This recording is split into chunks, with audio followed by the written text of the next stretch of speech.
Welcome back, my friends, to TFT Hyper Roll with Artark. This is one of a couple of games that people requested when I did them live to please turn into videos because they have kind of a lots of stuff going on. But first, graphic, like, comment, subscribe, you know the drill. Lives are on the weekends, noon Pacific time, so if you want to see stuff like this happen live, yeah, you know what to do. And with that said, let's get started. And yeah, I have to cut out all the game sounds or else you just hear me talking to people and things that aren't making any sense. We go with Thrill of the Hunt for that one. I was considering going for the Pandora's Bench because then you can really craft a team. But I find in the long run, the Thrill of the Hunt is the better choice. I ended up getting my 3 InfiniTeams, so I decided to, of course, go with InfiniTeam Sureshot as a build.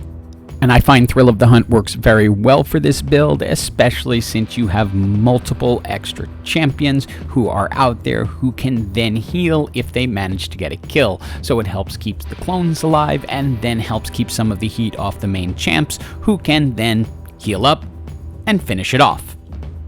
And then of course it's time to bring Ashe in and start building Samira items. Last Whisper is one of my favorites, so I will usually start with that over the others. Usually I like to go Infinity Edge and Hand of Justice, but with Thrill of the Hunt you don't necessarily need the healing.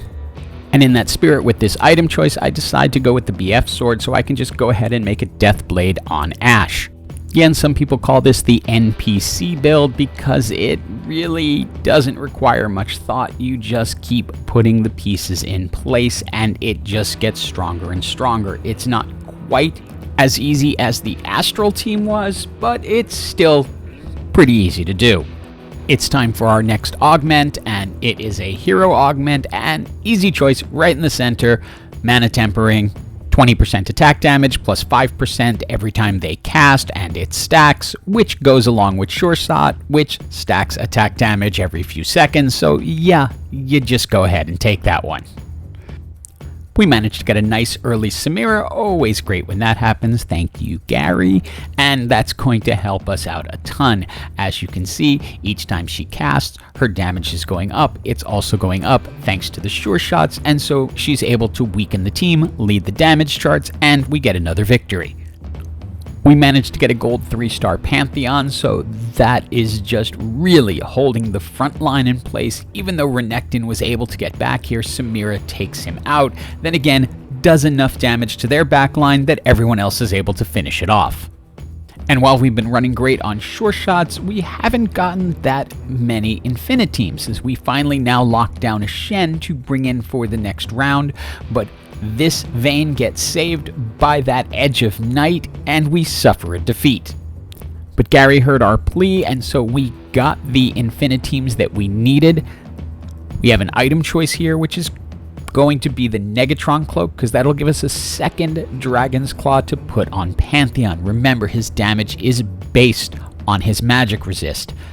I was really tempted to roll this, but since the weakest part of this build is the front line, adding phony frontline in is kind of a good move because you'll be able to get that extra little something out of your front line and hold things up longer, while Samira ultimately destroys them because now she has 2 Death Blades.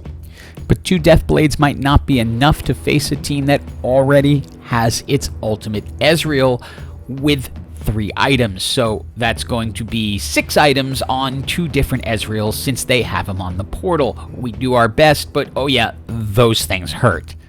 We've 2-starred the Samira and the Twisted Fate, so we're in pretty good shape now since we have a lot of power coming out of the backline. The Phony frontline is doing its job, holding things back just long enough for the rest of our team to finish them off. For items, we're definitely looking for Twisted Fate items, so Jeweled Gauntlet will be really good. The one thing we can really hope for is like a Rage Blade. Thank you, Gary. And there it is. We have 2 fantastic Twisted Fate items to go onto him. Since we didn't pick up an emblem, our goal now is to find an Ezreal who can slip in for Lucian and then bring in Urgot, who will provide that final CC that will help us in the ultimate endgame.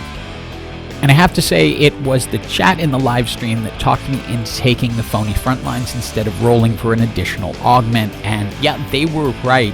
It turned out a lot better than I even had expected, as it held everything up, allowed Samira to clean house, and led us into the top 4.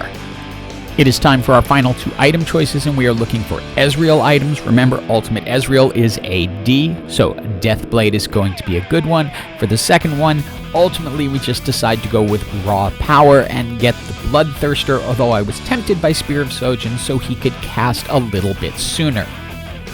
With the help of a champion duplicator, we were able to get a 2-star Ezreal, so we move him over to the back portal, so we now have double Ezreals back there who are going to be doing their ults and causing a lot of damage. It's up to Samira to then clean up afterwards, and as you can see, she does a fantastic job of just finishing everything off and leading the damage charts, of course.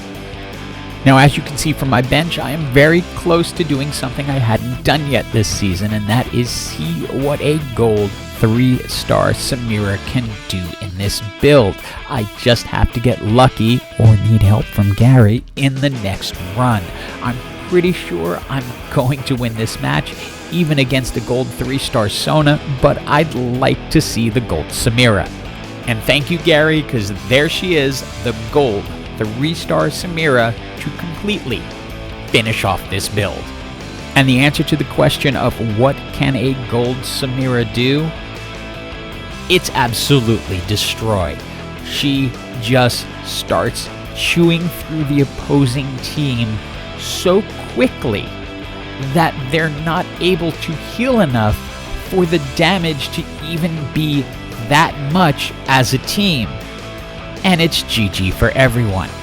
Hope you enjoyed this video. This will be the last Infinite Sureshots, I promise you. And as always, have an absolutely awesome day.